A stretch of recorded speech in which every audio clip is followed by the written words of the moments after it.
computer. All right, hello people out there in internet land. Tonight we are with the Land Down Under talking about the book Indexing by Seanan McGuire, which someone's going to hold up for me. Physical book. Yes, how pretty it is. Really pretty. Yeah. All right. So we'll basically start off our usual way, impressions. And I'm going to admit my guilt straight away. I haven't read the book. Wow. Yeah. You might actually, of all the ones that she writes, I thought this was probably the best chance that you would enjoy it. I spent 7 days. Like, I had it from the library. I spent 7 days trying to read it. Seanan McGuire and I just don't gel. And it's nothing against her. I actually think she's an extremely intelligent woman. I love listening to her, but her writing style does not work for me, and that's okay. And I've learned to accept this. This one's written in a particular way, so, and I do have a question for everyone about that, about how it was written, because it's not written like a normal book. It wasn't written like a normal book, so fair enough. All right. Makes it fair.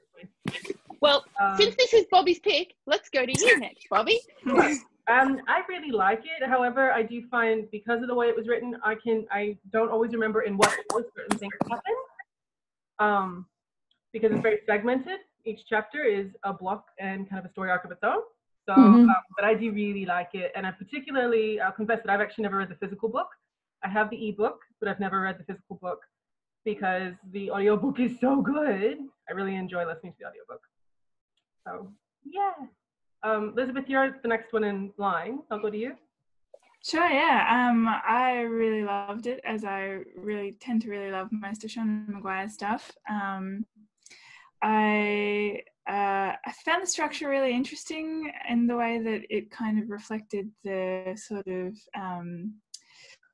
crime procedural tone. I thought that it reflected the structure of a crime procedural show quite well. And I just really enjoyed it overall, the ways that she uses the fairy tale elements. And I laugh straight up because the index is a real thing. Yeah. The index is a real thing, and I've heard friends who are in folktale studies talk about it before. And so when I realized that was the indexing thing that it referred to the title, it just made me laugh. Kim? I really enjoyed it. I just enjoyed the whole thing throughout, and it was a different from what I've been reading recently, so it was quite nice, quite refreshing. I did have a little issue with the audiobook at first because Sloane's voice was a little annoying at first, but I got used to it. Yeah. So after a while, I'm like, yep, that's just her voice. I'll get used to it. So yeah, really enjoyed it. Sarah? Solid 2.5 stars. Ooh, I'd love to hear why. So this, on the surface, just like Pushing Ice, seemed to be totally up my alley. Fairy tales, detective stuff, and I would like to have a discussion with those who've read Jasper Ford's Thursday Next stuff.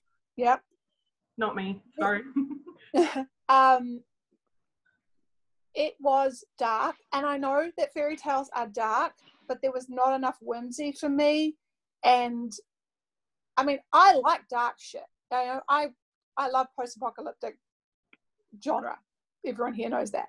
But this was just, I don't know, there was just the issue of free will and whether there's free will. And yeah, I found it really just a bit too dark and a bit hopeless. And there was just confusing parts of the world building for me, and yeah, it's just things that just didn't quite gel. I'll get into more of it later, but yeah, I mean, it wasn't awful. She's a good writer. I can totally see that, right? It just wasn't the type of world that I was really enjoying being in, and I didn't care about the characters enough. Fair. I also found it really long, and I felt it could have done with a good piece of judicious editing. So there you go. Because I do know how the book was, how it was actually written. Do you know any history of how it was written? Was it written as a series of short novellas by any chance, or short chapter by chapter, like released? It was to a like serial. It was a serial, so Serial, it was right. a thing where you would every so often you had a schedule and you had to submit you had to publish the next chapter. So part of what she was doing was she had to stop the story arc enough to where people felt like they had an ending, but also enough to keep them going. That's probably my criticism. It was the threading of the other story. Like, it was very stop-start, and that I felt that very much, like trying to thread the undercurrent of the other plot, like the major overarching plot, just didn't quite work for me. Yeah, what I find for me is that kicks in like in the last third of the book, which is unfair to people who want it earlier, because that's a long time to ask someone to wait before you finally get it. It's like what Joss Whedon in writing, basically. There's all these threads that she's throwing, and then here they are tied up at the very end. Yeah. Anyway, that's my views. I'll get more into it. Kirsten. I quite liked it, but I didn't love it, and I think probably for some of the same reasons that Sarah was saying. I'm a huge fan of the Just Before Thursday Next series. Huge fan. So I started reading this going, oh, it kind of reminds me of it of Thursday Next, just not as good. But that's probably not that the writing wasn't as good, but like Sarah said just before, it's very whimsical and a lot of very silly humor that I really liked, whereas this didn't have that, which is not really a criticism. It's just a different style of book. But I think I kind of shot myself in the foot at the beginning by making the connection in my brain, and then I was kind of like comparing them as I was reading. But like I didn't dislike it. I didn't go, oh, I can't wait to read the next one. So it's not like I hated it, and I definitely I did enjoy the audiobook. I did the audiobook. I'm the same as Kim though. Sloane annoyed the shit out of me at the beginning. Towards the end, I actually came to appreciate it because I think that voice really did suit her character. It was just that it was so grating at the beginning that I was like, oh God. I hated it when I first started too, but it took until I realized it was meant to be an affectation, and it was her way of not becoming evil by pretending to already be evil, that I was like, maybe I can deal with it, and I think I'm desensitized now. But yeah, she reminded me of, if you guys have seen Inside Out, the Pixar movie. Yes. She reminded me of the voice of disgust in that book, in that movie, and I was like, or it's like really, really annoying teenager voice, and I'm like, it just was getting on my nerves. How would you feel if you were a perpetual teenager for forever? Yeah.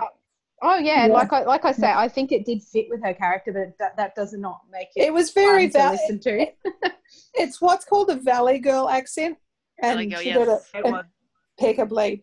The only thing that I'm grateful for is that she didn't put a shitload of vocal fry in it, because that would have made it unlistenable. But she was that close, I could tell.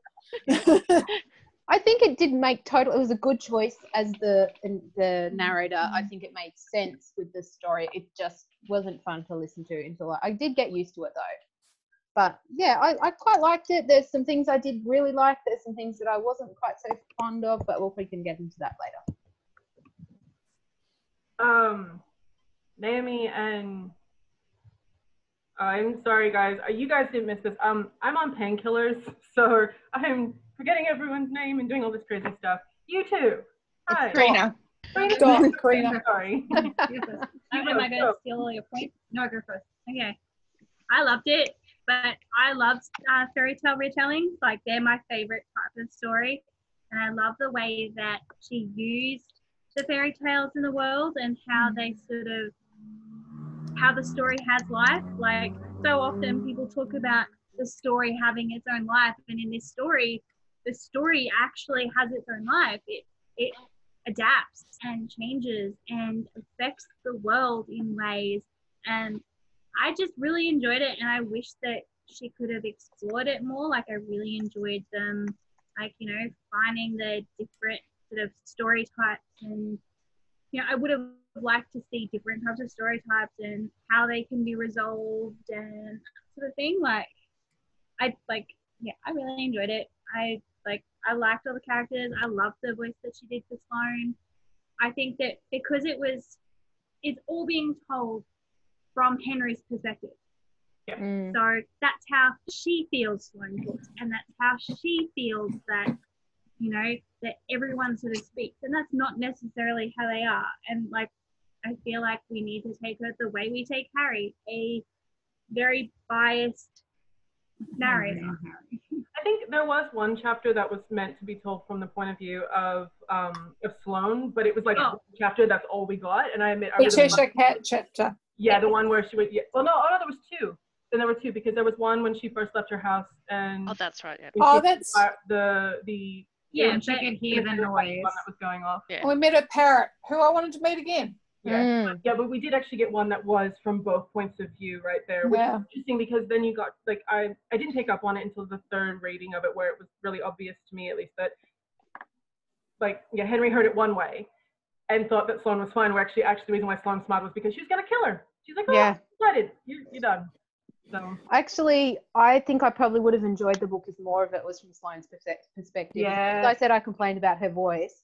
She was the most interesting character for me, and I would have liked a lot more of her. yeah, yeah. She's If you read the second one, you get a lot more of her. Just you do. And apparently, for people who liked it, Seanan says bug the publisher, because she's got a third one that she would like to write. She's got the whole thing planned. But she can't do it unless someone commissions her to do it. So yeah. How about you? Dot. Yeah, Dot. How'd you feel? I enjoyed it also, probably not as much as Naomi did, but I did really enjoy it. I liked the serial-iness of it. Like, I liked having all the little, the cases that they were following. I wasn't upset that the overarching story wasn't sort of kicking in until the back third of the book. That was fine by me. I enjoyed the characters. I'm not a huge fan of her as a narrator. I felt the same way reading Lady Astronaut. Thank you. I felt the same way listening to the Lady Astronaut books. I'm just not a fan of her. I know that other people are. She's just not for me. Especially when she did the Snow White voice. Like, I get the point of why she did it that way. It just annoyed the shit out of me. But otherwise, yeah, no, I really enjoyed it, and we'll be reading the second book. But I might read it rather than listen to it. Fair. For people who did read it, did you find some of the slipping back and forth between when the narrative was taking hold of characters and when they were more of their, like, controlling themselves? Did you pick up on that? I don't know if I would have, to be honest. I mean, it seemed fine to me. I didn't notice a problem with that. Just wondering. Okay. Jazz. Anyone have? Yeah. Oh, Jazz. I'm sorry, Jazz. That's right. Jazz didn't read the book. Jazz didn't read the book. She's just She's here to hang out. Cool. Yeah, she's just hanging She out. misses us. Isn't she cute? Yeah. Matt will come and give his thoughts when he's finished reading the last 20 pages. I don't think Kim's gone, have you? No, I did. Oh, okay. I just kept it short. I'm just sitting here doing crochet hoops. I think you're just messaging Jazz a little bit there. So that might have been it. yeah, because I sort of stopped, and because I was doing it as well, and then I stopped to do that. So just missed me. Okay, so people who've read it, what did you think about the Snow White, Rose Red, and that whole, if you got to that part as well, like that whole bit where you had a brother and a sister, and how there was concern around whether or not that he was going to end up reverting because he was trans, which I actually kind of liked. I thought it was very interesting, but that's just me, maybe because I'm kind of sheltered about how many queer people I get to see in books. So Yeah, I thought that was quite an interesting storyline too. Didn't go into it too much. I did like the fact that even though he wasn't necessarily going to become Rose Red, it seemed like other stories were trying to hold him. Yeah. Like trying to fit him into their narrative because he was story struck, as they sort of said in the book. Like it was interesting to see what stories could hold him because he had sort of gotten out of his own story by being himself, which makes me curious whether he was conceived as male and then the story changed his anatomy to female to fit the narrative, or if he was like, I'd be interested to know like what effect the narrative had on like his birth and how he became female, like with anatomy. Oh, Seanan in utero. Yeah, that's an interesting idea. Yeah, I hadn't thought about that. Yeah, like, was he conceived male and then the story was like, oh, well, this is a sleeping beauty who is having twins, so it has to be Snow White and Rose Red. So this other baby who is currently male, we need to rearrange some of the DNA to give this person female anatomy. Like, generally speaking, if you were talking to someone who's trans, you'd actually insult them with that kind of thing. They would be like, I was already female and I got assigned this because I was female. And I'm saying that having not read the book. No, but I think that's what Naomi's saying. Is that's saying what I mean. that like, did the story change who they were? Like, is that what it is? Is that like, did the narrative make him female? Because he's a trans man, so born with female anatomy. Born with female anatomy. He didn't read the book. I apologize. You're correct. No, that's right. So Naomi's saying maybe the narrative gave him the female anatomy when he was born to fit the narrative, to make this narrative, even though he's kind of he's always been a boy. He was like, yeah. Stop explaining to me. I'm sorry, I didn't read the book. I shouldn't have said. That's all right. No, that's okay. And just for interest's sake, their mother is a sleeping beauty. So she was born while they were in the. They were both born while she was in a story, in a coma. Yeah. Their mother was supposed to be. She was a sleeping beauty. Yeah, sleeping beauty. Never mind. I read book 2. Never mind. Don't say any more. Don't spoil it. There's so many good things in book 2. Like, there's so many good stories that show up. I love it. Oh, Karina, Jazz wants to know, are you eating a puddle pop? No, different ice cream. Probably something vegan and delicious. Of course, you wouldn't be eating a puddle pop. No, because it's not vegan. Proudest punch, yeah. That would be nice. Cool. I wrote a comment on the whole twins thing. I said I appreciated the arc on Jerry. But the twin girls thing, it never occurred to me. Like, they kept pushing, and I was kind of like, why? Because it said, as I said in my notes, because the narrative has shown time and time again it didn't care about gender. Male mermaids, etc. Yeah, that's why I think it was new. Yeah, because they hadn't really seen a male mermaid before very often. Yeah, because I was. They said they came up, but I just they came up, but are uncommon. Yeah, I didn't get the sense in this book though that the narrative cared that much about gender. And I was like, so the whole time when everyone was kind of pushing to say, but it's supposed to be girls, I was like, that's what my thing was like, why couldn't it be, a male Rose Red? Like, yeah, well, that was my first thought when he turned up in the story. I was just like, oh, so he's going to be a male Rose Red. And then when he started talking about, like, he was worried that the story would make, like, his hormone therapy stop working or make something else go wrong, to make him become this Rose Red. And I was like, why can't he just be a boy Rose Red? Yeah. I think he was worried that the narrative would try to mess with his life to make him as much Rose Red into the character. Because it could, it would try and do it. That's what he was concerned about. And I guess where he had been before, like, he was worried that it was going to try and put him back to where it had. It could also be that, like, sibling stories have to be as a story. Like, I mean, Hansel and Gretel, they was a boy and a girl. Like, it, like, that's what, like, it could just be something that the story was like, no. But the Piper was female. Yeah. I just the whole time, I mean, maybe I haven't listened to it 3 times like Bobby has, but I was just very much like, the whole time I'm going, why are people pushing this? I'm literally, like, in my kitchen, standing there going, why do you keep pushing this? No, at no point so far has gender been that much of an issue. Because it could also be his own anxiety because he doesn't work in the industry. Yes. He doesn't have the knowledge. Yeah. And he's probably had the narrative messing with shit with his life for his whole life. Yeah, I would be worried too.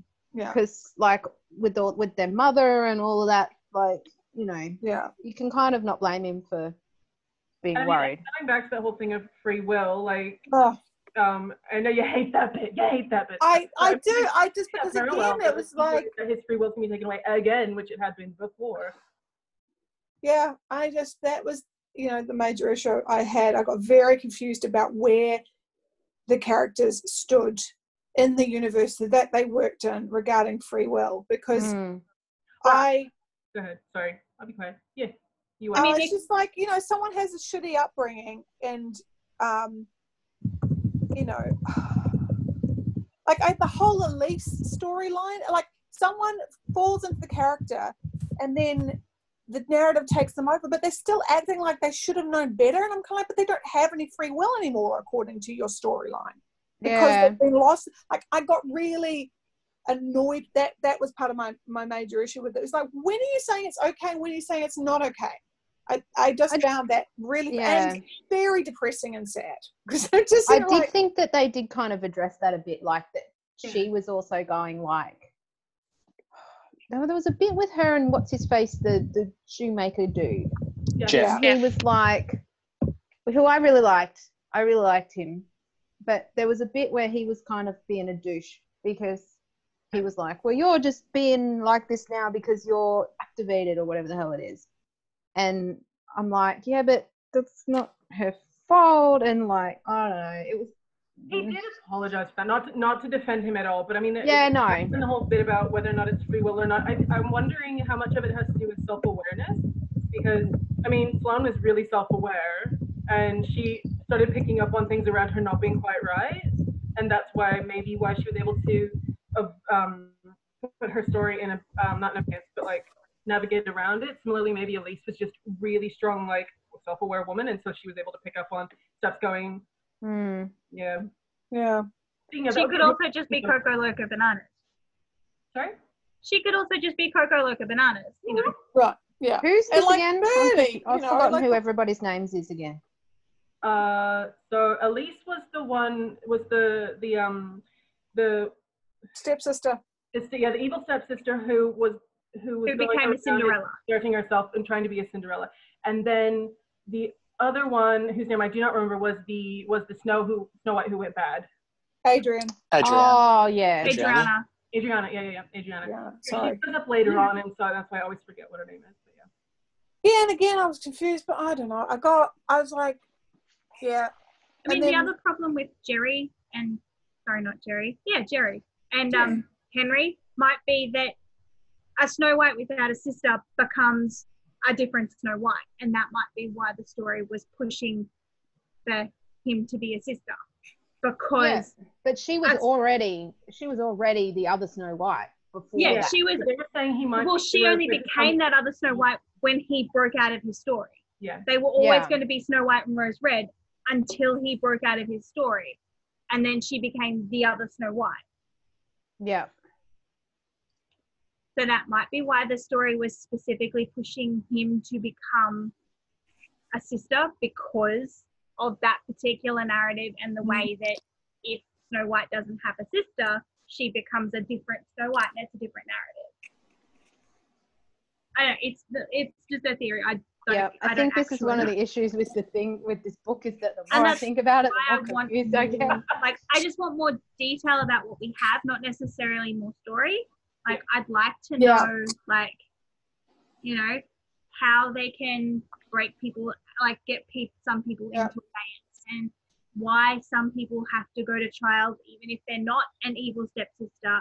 And like they talk about people like Pied Pipers being in one of the rings, and like there's all this stuff about child that I'm just like, but what, like, how come you can like rehabilitate some and not others? Like, what is this, like, what is it about the person? Like, is it just their self-awareness, or is it the story that they're in, or is it how the story was activated, or how far the story they got through? Look, it strikes me as being a thing that you'd have to take on a case-by-case basis. I but kind of got the impression on that they sometimes cared more than other times, though. Like, sometimes they were just like, we're just going to write this one off, it's done.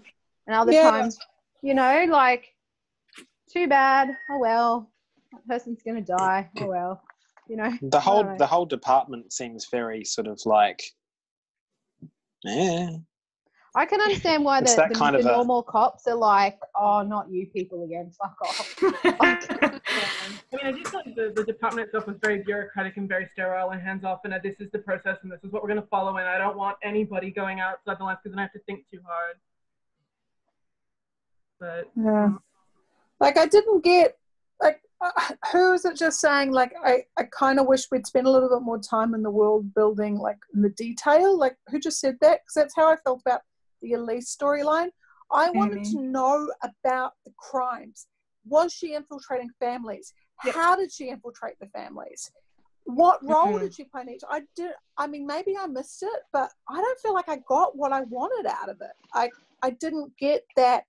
Like, is anyone else here a fan of Mindhunter? Obviously, Mel wouldn't be. But yeah, right? And you get the detail. And maybe I'm just spoiled by David Fincher. I've just rewatched Seven, and, the detail, especially around crime stuff, is really important. I just felt like a lot of it, got glossed over. And a lot about and maybe it would have answered my whole issue with is it free will, or is it the narrative has taken them over? Like, how do those lines get drawn? When does someone go, like, I even wrote a note here I was thinking about, what's his name? The guy, Cameron Britton plays him in Mindhunter, who's also in the Umbrella Academy. I love that guy.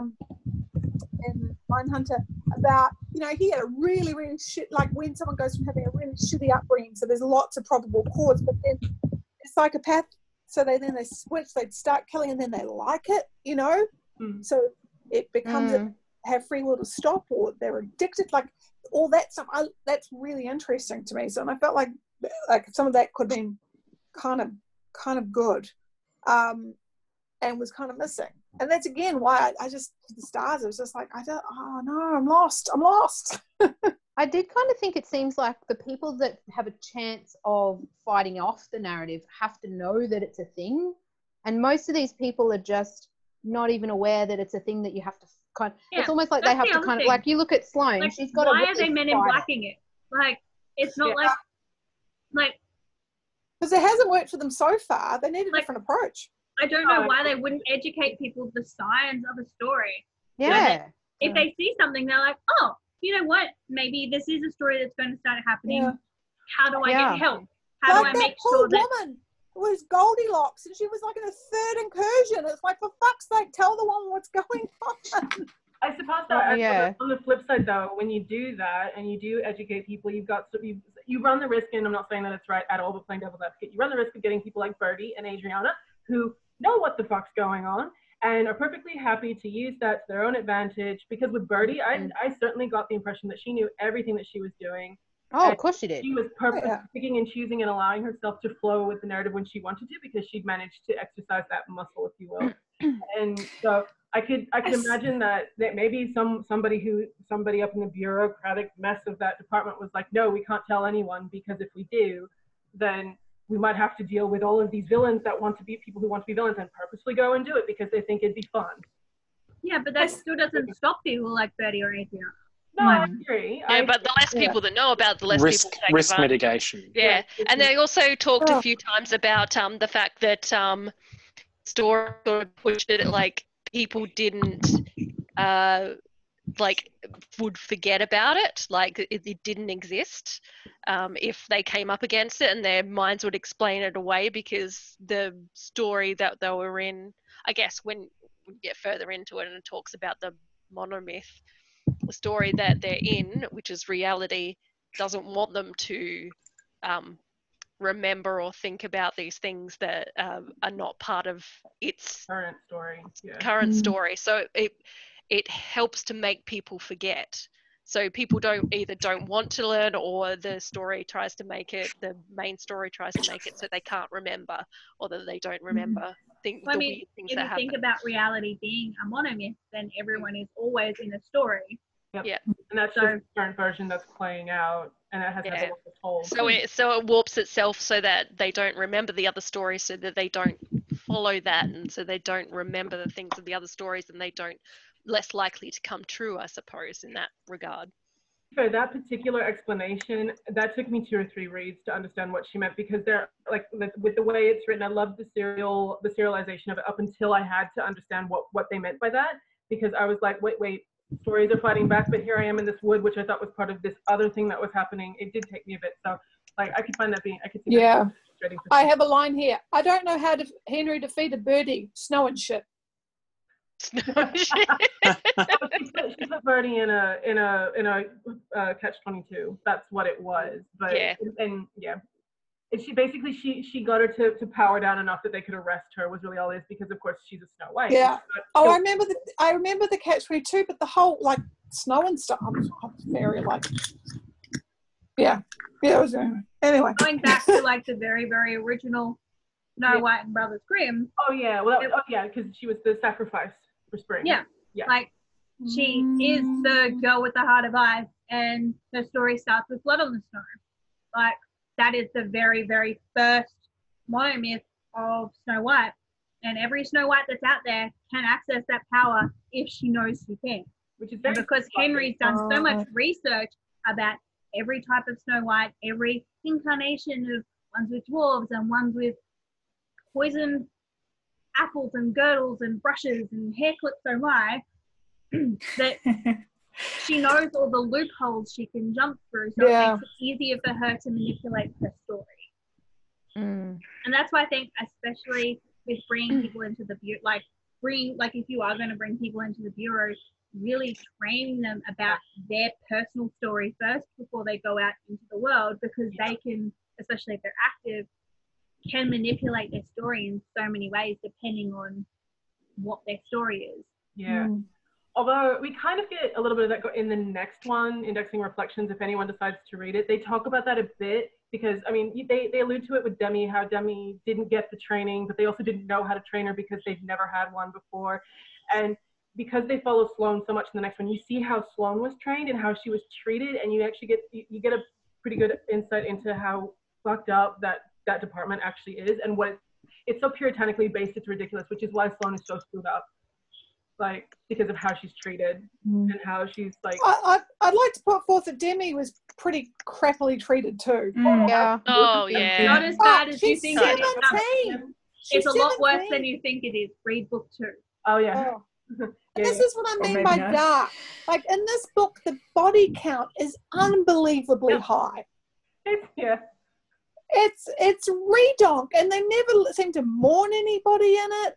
And then the kids, I was just like, Jesus. I mean, like really, in no criminal procedural that I've ever seen do they stop and mourn every single body that they find.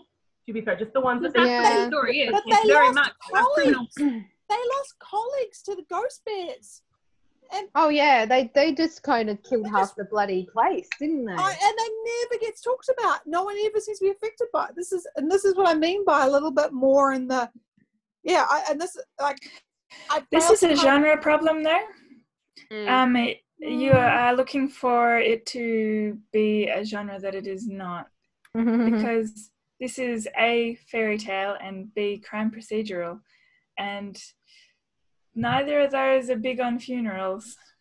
Yeah. I'm not looking for funerals, but I'm looking for something that's kind of like we've lost a lot of people. What does that mean for our department? Each team seems very insular. Each team has their handler or whatever it is that they're called. Yeah. Like the moment Birdie wasn't there, they were like, "Well, where's Birdie? She's our like go-to person. Who do we go to now?" Because every single person in that room is assigned to a specific team, so they're all very, very insulated from one another. Like, I wouldn't be surprised if they just didn't know everyone very well at all. Yeah, well, they don't talk about it a single other team the entire time. And not just that, but like, it sort of seems to be said that their team is really different because they have so many active stories. Yeah. Like, it'd be interesting to know, like, Have the of regular the other teams, how many of them have an active story. Because, I mean, like, you'd need at least 1 or 2, depending on the type of story they have per team. And I really don't feel like they give that impression. I don't feel like they train enough people who have active stories to be able to really work in the bureau. Like, it feels very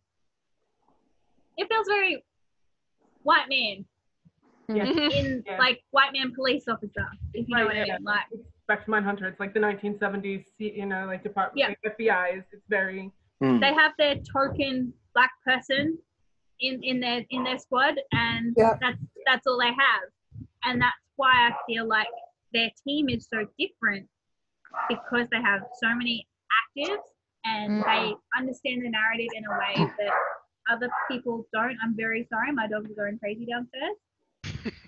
I mean, and Henry mentions that a few times. Like she mentions that she's worried, or she feels some form of sadness around the fact that there were people that she lost colleagues, but she didn't know them. So obviously, then like, what does she do with that? And then of course, now that she's missing, they're not going to remember her either. And maybe even her team doesn't know if Adriana takes over her body or not, because they don't know enough about her, because she's so personally isolated from everyone else as well. Yeah, and I guess that all makes sense, but it doesn't bring me to like care about these guys anymore. Opposite, it makes it harder, because you're like, I don't see any bonds going on here. What do I do?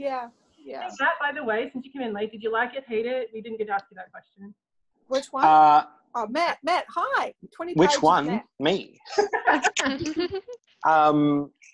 I liked it. I didn't love it, but I liked it. I got a few different sort of vibes from it. A bit of Jasper Fordish kind of feel, some bit of an X-Files-y kind of thing going on there as well. It did have a bit of a Monster of the Week sort of vibe. Yeah, it did. Yeah. Agreed. And I like that about it. It was good. I probably found it was a bit slow going for probably maybe for me the first quarter to a third. It took me a while to sort of find my groove with it. Yeah. But once they got a bit more into like the mythology of what was going on, started to sort of delve into that world a bit more in detail, is when it sort of hooked me. I kind of struggled a bit. Like, this is weird for me because I'm normally the plot person. But for this time, I struggled a bit with the characters because there was not quite enough plot most of the time for me to get fully into it that way. So I was looking for a bit of the characters. I thought Sloane was probably the most interesting character in the book, but I also couldn't quite warm up to her quite. Like, she was very interesting, but just, I don't know. So I enjoyed it. I don't know if I'll read the next one, although the way it ended, I was like, oh, that's very sudden. What about the clone? Read the next one. You get a lot more out of it. Okay. Yeah. Okay. I mean, it's a lot to ask someone to. I'm not sure if I like the book or not. I don't know how much I loved it to go put that time in. But if you're willing, attractive. I wonder also, one of the things, I've got two other thoughts before I say, hey. I wonder if the serialized nature that it was published in originally had an effect on, I don't know, anything, because whether the story would have flowed differently had it not been published in that way, whether that had I imagine it probably would have in some way. Yeah, if you read her other stuff, she definitely does the whole lots of threads. She's really good at doing lots of threads that you actually tend to commit to. I find I commit to them really strongly, and you don't necessarily know that you care until you're later on, and then all of a sudden here's a nice bow and a package. No, that's why that's important, and that's why it was hammered on. Yeah. And it is much smoother, and then she does a lot of world building. So the fact that this one's quite low, like light on world building, is interesting, because usually her worlds are like, she drops you in and you're running and you're picking and you're learning about the world with your character as the plot goes on. Yeah. So, yeah, I think that's it. It was just like that sort of, there was a lot of kind of not that for a while. But yeah, so yeah, I gave it 3, which is not an indication of quality. That's just like, I enjoyed it, but I didn't love it and I didn't hate it. So the other thing I was going to say was, I wonder if, given the apparent moral ambiguity, for want of a better word, and sort of disregard for human life in general that this department seems to have, I wonder if they've got like a special unit that's devoted to making more Sloane-type agents, like finding people and activating them but not having them complete. Like, that seems like it would be a really good resource for apparently they're scared shit of Sloane. As far as I know, just from interviews and stuff, from questions, she said there's not something like that. But maybe that would be in book 3 if she gets. Yeah. Because I imagine that because her story was the evil stepsister, you wouldn't have to necessarily have that story to be then activated and, and then not. So I wonder if that, are they scared of her because she was the evil? Or? Because that's kind of what Birdie was doing. She was activating people. So maybe they could just repurpose Birdie. Yes. Become good. Or be like, cool. You can be evil, but you can only be evil this far, and then you have to stop. Yeah. Which is kind of what Sloane is doing in a way. Yeah. I feel like Sloane is that very chaotic, neutral, but wants to be kind of in the good side, but she can't help it. Yeah. Was it just me, or I think we got to learn quite a lot about Henry and Sloane, but were the other characters a bit undercooked? Yeah. They were. Yeah. Especially Demi, I thought. Yeah. She was so important early on, but then she just kind of faded into the background. Yeah. Who's that? Demi. The Piper? Oh, yeah. She just got dealt such a shitty hand and then went back to trusting them again. And I was like, wow, I would have been out of there. But it was honestly never them, though. The team never wanted to give her up. They wanted her to stay with them, and Henry fought to keep her with them. It would have been really easy for the team to be like, nope, we're brushing my hands at you to buy Pied Piper. But Henry was adamant that she wanted Demi with them, and that her story, that. I just remember that bit where she was saying, "Oh, you need to tie up her feet so she doesn't hammer out her tune," and this is her colleague saying this, Well, and while then she's she was going still into a room. in the grip of the story, they wanted to make sure that she wasn't gonna hurt them or herself. Also, Sarah, I mean, I don't know about you, but my kid, whenever when she was smaller and she would have a temper tantrum and she was gonna go whacking things that I knew would bloody her hands, I'd grab her hands to stop her from doing it. Yeah. And at that point, they didn't know what happened with Demi. They hadn't actually had a conversation with her yet. It wasn't until after sat down and had a conversation that she goes, okay, I understand now. Yeah. I wasn't so disturbed by that, but it's when she went back in to talk to her. I don't know. And it just it was so well written in a way that it was not whimsical, she was barely move, she was basically being tortured. So, yeah, it was uncomfortable. Maybe that's the thing. Nobody goes into this thing and comes out undamaged. They all become damaged. Shauna, that's kind of a recurring thing for Shauna. Snow White's her favorite monomyth ever. She loves it to death and writes about it all the time. And she likes to talk about damage, people and generational damage. I think for her that's an unpacking thing. Sounds like. Yeah. I also got a really great visual from the Hubbard house exploding while full of rats and everything. And dogs and cats and ducks and Can I just say I didn't read this. For a bunch of people that are supposed to be experts in fairy tales, how bloody dumb were all of them to not see something coming when the old lady's last name was Hubbard? Jesus. I don't think they knew that her name was Hubbard. Yeah, they did. Oh, no, they I did. knew it, eh? Yeah, because I'm she's got to be Mother Hubbard. She picked her name, not that, and they probably, Henry's last name means fairy tale. Kind of on the nose. So. Yeah, but I was just I knew she was going to be the bad person because it was foreshadowing, waving to me from the dispatch office, but I didn't actually pick up on the name at all. That was how bad I was. But I was like, oh yeah, Hubbard. And I like Birdie for the goose. So that was kind of cute. Yeah, I didn't Mother Goose. Yeah. Yeah. So it was like Goose and Hubbard, and it was like, Yeah. So I thought that was kind of nice play on words. Yeah. I like that. I just didn't realize that she was going to be like Mother Goose. I got that she was going to be a problem character that was going to be a villain at some point, but I didn't realize she was going to be like a storyteller. Until which is cool. Yeah, I Then- did like that. So I had a question on those who listened to the audiobook. Did anyone else, who wrote Red Shirts? No, not Red Shirts. John Scalzi. Scalzi. Scalzi. Did anyone else get the Scalzi effect on this?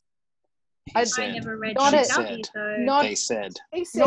not to the said. Scalzi level, but I did slightly notice it. Yeah. And I wondered if it was a directorial choice as opposed to a voice acting choice, because looking at the screen, it seems everything is bad, he said. There would be a pause, and I wouldn't have noticed it if they didn't keep pausing between what the character said and then just saying that he said. But there was enough of it that it started driving me up the wall, and I don't know if anybody else noticed it. I didn't, but I was also listening to it at 1.25. So it'd be nope. reduced. That's what I was about to say. I don't listen to anything at speed. Yeah. This I one would have been listened at okay to listen at 1.25. 1, but I just wanted to get through it a little bit quicker. No, I was listening at 1.25 Yep. and still noticed it. I also noticed at hour 6, something changed. Did any of you notice that one as well? Did you notice at hour 6 there must have been we're on a different day, and it took her a while. Like I was really thrown because she was suddenly at a lower tone for everything, and then it all kind of came right. But I don't know if anyone else noticed that. No, just me. Okay. It could have There you just go. been the time I was listening. I might have just not, because I think I was listening to a big chunk of it while I was doing things, and I could have been distracted, and Yeah. I might have picked it up if I was just, doing something. Anyway, Not I don't know if I involving was my just brain being a bit much. picky and anyone else knows the Scalzi effects, but I did. And so that was that. Little puff of cuddles on my lap. I know Bobby has to take a quick break, guys, and do some walking because of her back. So how about we call a quick break, drinks and toilets and stuff, and then come back? Yeah. That's good. Oh no, get up, mister. Oh, I might have to put my baby down. Look at the Where is baby. she? Look at the baby. Oh, there she is. I can't hear her because she's muted. Bobby, you've muted yourself. Yep. It's fine. It's okay. Go It's move. fine, it's fine. Yeah, go move yourself. Okay. All right. Back in a couple of minutes, guys. I'm going to actually pause the recording and give that a test of that feature and see how it goes. Pause recording. Any good? So, anyone else had any raging thoughts that they had while they were reading? Hi, kitty. There's a new kitty in the screen. That's distracting. Ah, pussycat. Hey, Smoosh. Ah. Hi. Misha's making an appearance. You look like a candy bar. No wonder I want to snuggle you. Guys, it's a sign, Bailey's. Bailey's, it's a sign. There are some very cute kittens floating around Brisbane at the moment. The RSPCA is a whole bunch of Some of them very at Waco. Yeah. Yes. Yeah, we know. We'll get there. Oh, go ahead. Yeah. I thought I had some other thoughts. I'm afraid of having too many thoughts because I've read book 2 and I don't want to spoil anything. I purposely didn't go reread the next one because I was worried I would mix them up. I kind of felt like when I first read it, I remember wanting more about the different fairy tales because I wanted to see how they would play out more in the world because so many of them I didn't know. Yeah. Yeah. And I was having to go and look them up, and I remember thinking, gosh, wouldn't it be nice if they just doubled this with a copy of the ATI, because then I could go and look things up. Yeah, because some of them I didn't know. And I mean, I have a BA in German studies, German language studies, and I still didn't know all the fairy tales. So and I was wondering, because people find that maybe it's because she went to Berkeley to study folklore. So she got 3-4 years of intensive study around this, and so she didn't put as much effort into it anyway, because she kind of assumed that more people knew more about them or forgot that her audience wouldn't necessarily. This is very early Seanan McGuire. This is 2013 when she wrote it, and she was first published in 2011. So her writing's quite different now. It's kind of matured a bit. She does a lot more world building and all this other stuff to kind of get people caught up to scratch. So I don't know. Did people feel like it was that level of, you felt like the author just assumed too much of you? No, not at all. I didn't feel like it was necessary to have the explanation. Like, the main ones she's playing with are fairly standard stories. That The main one. know. I agree. The other ones, I don't know. I mean, the reference that she makes to the sausage story is probably passes by most people who are not familiar with that one. But what was the sausage story again? It's a fairy tale about a talking sausage, among other things. Oh, yes, I remember her talking about that. No, yes. Yep. Which is one of the more unusual. Yeah, I thought she did a good job of talking about what did the archivist call it? The versions or the iterations, or there was a name for it he used. I don't remember exactly, but I know what you mean. What the word was. Yeah, so it'd be like on this version, this would happen, and then this spun out, and there's a whole I thought they actually did a good job. Versus the girdle versus the ring versus I thought there was good explanations there, and I thought that they, I knew that Snow White and Rose Red were separate stories, but for some reason in my head I thought the one of them was an extension of the other or something. So I did know they were separate, but so I thought they did a good job of explaining that they were separate. And I think, when was this written? It's in the days of Wikipedia, so you do have the opportunity to go and look stuff up. Yeah, I guess it was like 2013 was when it came out, first published, I think. So I actually had a question, and that is, how many other people have read any of Seanan McGuire's other stuff before? First time. Because I'm a fangirl. This was my first one. I figured you were, Bobby. Yeah. I think I've had Every Heart a Doorway sitting on my to-read list for I don't know how long now, but it is so expensive for the length of it that I haven't actually purchased it. And do not buy that audiobook. The narrator is horrible. Good to know. Like I'm jumping in because I've actually read Seanan McGuire. I can read other books. Yeah, and I feel really bad because that one was really dark. I totally understand, knowing what you liked, why you did not like that one. That one's really dark. That one is a Hammer film. Oh, the one that I bought at the con with you. Oh no. That's her love letter. That's her horror stuff. So I understand why that was. So I've read Newsflash, I think is the first one of that series, which did not work for me at all. I did not finish that one halfway through. Yeah, this one I started and could tell immediately was not working for me. But what I have continued on with was I started the novella series, so the Every Heart a Doorway series. Which I didn't like that one. Sorry. Yeah.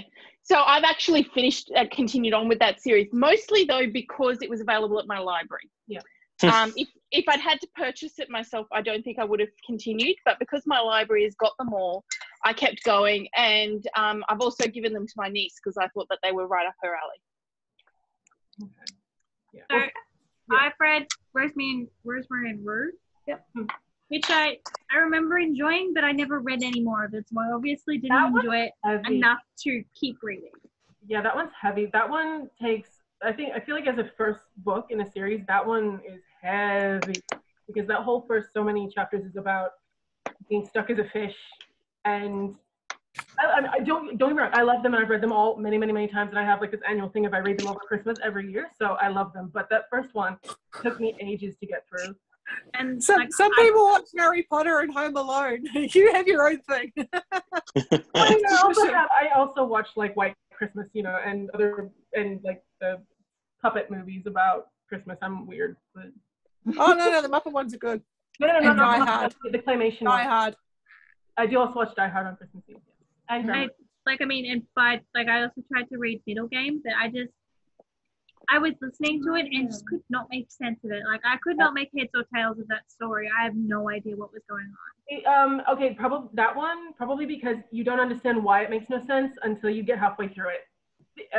Yeah, but she didn't make me want to love anyone. I agree. To get me halfway through. So I was like, that is one of the few books that are on like my gave up. Like, I don't have a very long did not finish list on Goodreads. That's one of them. Yeah. I was curious because she has some quirks of style and like thematic preoccupations that span her work. Yeah. And I could see, like, because I've read a few of her October Day books. I've read I think I've read all of the Encrypted series so far. I've read the Every Heart a Doorway series, and I've read the Newsflesh trilogy as well. And I could see some parallels between this one and a few of the others. For example, like the way she treats the narrative as kind of like its own amorphous sort of entity. I felt she does that again a bit in the most recent Encrypted book as well. Oh, the one with Annie, the last Annie book. The last Annie book, yeah. Is it? Oh no, I get it. it. Witchcraft? Yes. With the crossroads, the way she treats the crossroads. Yeah, the crossroads. Yeah. I got a very similar vibe from the narrative as I did from the crossroads. Yeah. And because that one was only out earlier this year, I think, so I read it recently, so which is why it was kind of in mind. She tends to always have that really angry female character as well, that kind of their way of coping with the world is to be angry at it because they have, for whatever reason, don't know how to do it any other way. So like, because there's the Lushak in her Toby Day books, there's with Sloane in this one, there's well, I mean, Henry is too, really. Like Henry and Sloane, you've got here. Yeah, but I mean, I always felt like Henry was very much a Toby slash what's the other one? It's like a mix between Toby and one of the other characters I can't think of. But whereas the Lushak, like she rejects the world because she doesn't want to be alone, but therefore she makes herself alone, kind of thing. And that's like, and in her Velveteen book, she's got a Jackie Frost is the same way, where she just kind of reacts to the world in the same way, which I don't know, maybe that's just for her, she thinks that needs to be represented because she has that thing about representation. She wants to make sure that there's a certain, that once she knows someone who has never seen themselves in a book, she makes sure that they're there always after that. So if she can, I don't know. But yeah, I agree. She has a lot of similar quirks across her books. I think she's the kind of author that if you really like her, you're probably going to like most of what she writes. Mm-hmm. And if you don't like her, you probably won't like most of it because because even with the the Every Heart a Doorway series, I've still sort of with it all. Yeah, there are times if I read too much of her stuff at once, like if in succession, aside from out of different series, I feel like she uses the same tone of phrase a lot of the same phrasing in different. So like her Encrypted books, if you get to a certain point in the Encrypted books and you're reading the Toby Day books, and it might be because she was writing them near each other or something, like there are similar things, and I'm just like, I heard this already. Which book am I in? But I think that also comes from the fact that she's churning them out. Like she has come from a history and a background that means that she is so desperate and worried about money that she is churning these books out like massively. And I don't blame her for that. Like, you go, woman, you do your thing. Yeah. But I also think that sort of influences in exactly those kind of ways where you get a lot of similar themes, you get a lot of similar turns of phrases, things like that. Mm-hmm. Definitely. We talked out. Sorry, Bobby? I'm asking if we're talked out. Looks like we might be talked out. I'm getting distracted a bit here, sorry. Yeah, Tombo's running up and down the hallway like a little crazy kitten. And I didn't get much sleep, so I'm gonna say good night, and I'll see you all soon. You're most of the way there already. Yeah. Night, Sarah. Sleep well. Night, Sarah. Bye. Sleep well. Nice Gunners t-shirt, by the way. Yeah. Oh, gone. Oh. She wasn't hanging around. Yep.